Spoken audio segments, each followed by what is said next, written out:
Let's explore Cambodia. Introduction. Religion has long been a source of cultural inspiration in Cambodia. Cambodians have established a distinct Cambodian culture and belief system over nearly 2 millennia through a fusion of indigenous animistic ideas and the Indian faiths of Buddhism and Hinduism. Cambodia's achievements in art, architecture, music, and dance between the 9th and 14th centuries had a significant impact on many neighboring kingdoms, including Thailand and Laos. The impact of Khmer culture can still be felt today in those countries, which have many similarities with modern-day Cambodia. The Thai absorbed numerous aspects of Indianized Khmer culture, including royal ceremonies, court etiquette, and, most notably, the Indian epic Ramayana, which impacted not just literature but also classical dance. The influence of ancient Khmer civilization can still be seen in modern Thai culture. Cambodia history. Cambodia's golden period occurred during the 9th and 14th centuries during the Angkor period, when it was a powerful and affluent empire that flourished and ruled practically all of inland Southeast Asia. Angkor finally disintegrated as a result of intense infighting among royalty and continual warfare with its increasingly powerful neighbors, most notably Siam and Dai Viet. Many temples from this period, such as Bayon and Angkor Wat, can still be found today in Thailand, Cambodia, Laos, and Vietnam as symbols of Khmer arts and culture. The first culture in Cambodia is architecture and housing. Angkorian builders and sculptors built temples that portrayed the cosmic world in stone. Religion-inspired Khmer decor, which included carvings of Hindu and Buddhist legendary animals on walls. Temples were constructed in accordance with traditional Khmer design, which stipulated that a basic temple layout comprise a central shrine, a courtyard, an encircling wall, and a moat. Khmer designs incorporate several species from Buddhist and Hindu mythology, including the Garuda, a Hindu legendary bird. Second culture in Cambodia is religion. Buddhism, 97% of the population, is the most common religion in Cambodia, followed by Islam, 2%, different faiths, 0.8%, and Christians, 0.2%. The category Others primarily refers to the local religious systems of highland tribal tribes and a few minority religious groups from neighboring nations. In 2008 and 2019, the population distribution by religion was nearly identical. Buddhism has been in Cambodia from at least the 5th century CE. Theravada Buddhism has existed as the state religion of Cambodia during the 13th century CE, with the exception of the Khmer Rouge era, and it is estimated that 90% of the population follows it. A smaller minority of Cambodians, primarily Vietnamese along with Chinese heritage, practice Mahayana Buddhism. Third culture of Cambodia is clothing.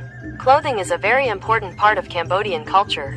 Cambodian fashion varies according to ethnicity and social background. Khmer people customarily wear a mixed scarf known as a krama. The krama distinguishes the Khmer, Cambodians, from their Asian neighbors, the Thai, Vietnamese, and Laotians. The scarf is used for a variety of functions, including style, sun protection, a foothold for climbing trees, a hammock for infants, a towel for drying, or as a sarong. A krama can also be simply fashioned into a miniature kid's doll for play. During the Khmer Rouge, krama of different designs were regular attire. The sampot, a popular traditional garment with Indian influences, has been worn by Cambodians since the Funan era. Khmer dress has evolved over time in response to religious and historical influences. From the Funan era until the Angkor era, Cambodian design was heavily influenced by Hinduism, with sampots worn over the lower body and often everything within the waist up except jewelry such as bracelets and collars like the sarong kor, a Hindu emblem. Cambodia has made remarkable progress in hosting the past decade of growth and an impressive economic improvement of nearly 2 million people from poverty. Cambodia has high development aspirations to unlock the potential of a youthful population with a vibrant private sector in its central geographic location in Southeast Asia. However, there are 3 main challenges in the way of high growth. First, Cambodia's economic base is narrow with manufacturing and exports focused on a few products and few markets. The second is the low level of human development with low-skilled labor force and low productivity. The third challenge is high vulnerability and increasingly rising to climate change that could wipe it out by nearly a tenth of GDP by 2050.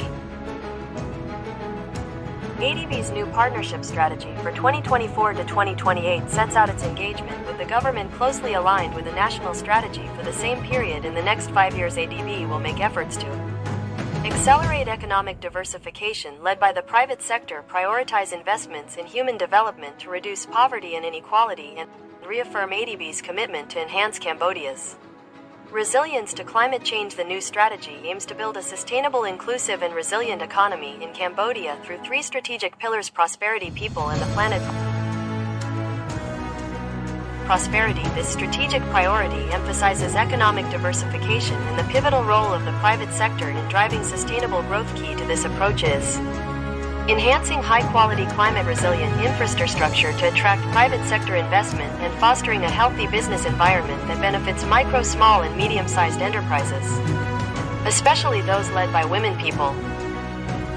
This strategic pillar places people at the heart of the development agenda. ADB will support Cambodia's people by making quality education accessible and affordable, developing skills for higher productivity and health. The government provide clean water supply and sanitation services in rural areas. Efforts will also be intensified to leverage technology and enhancing public service delivery by local administrations and in improving food security and nutrition for those most in need. The planet aligned with ADB and the government's climate commitments. This priority aims to strengthen climate resilience in Cambodia. ADB will support targeted climate adaptation initiatives spanning agriculture, water resources, and urban infrastructure. It prioritizes the expansion of renewable energy with concessional climate finance woven throughout all projects and initiatives. Will be consideration for governance, digitalization, regional cooperation and integration, gender equality, and climate change.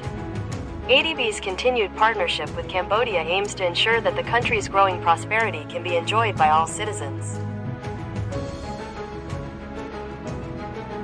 The cross-border QR payment link between Cambodia and Malaysia was introduced by the National Bank of Cambodia and Bank Negara Malaysia, BNM. The cross-border QR payment link between Cambodia and Malaysia was introduced on September 19, 2024, by the National Bank of Cambodia and Bank Negara Malaysia, BNM. Dato Seri Abdul Rashid Ghaffur, the Governor of Bank Negara Malaysia, and He Dr. Chi Seri, the Governor of the National Bank of Cambodia, presided over the event. Customers and retailers in both nations will be able to send and receive quick cross-border QR payments thanks to this connection.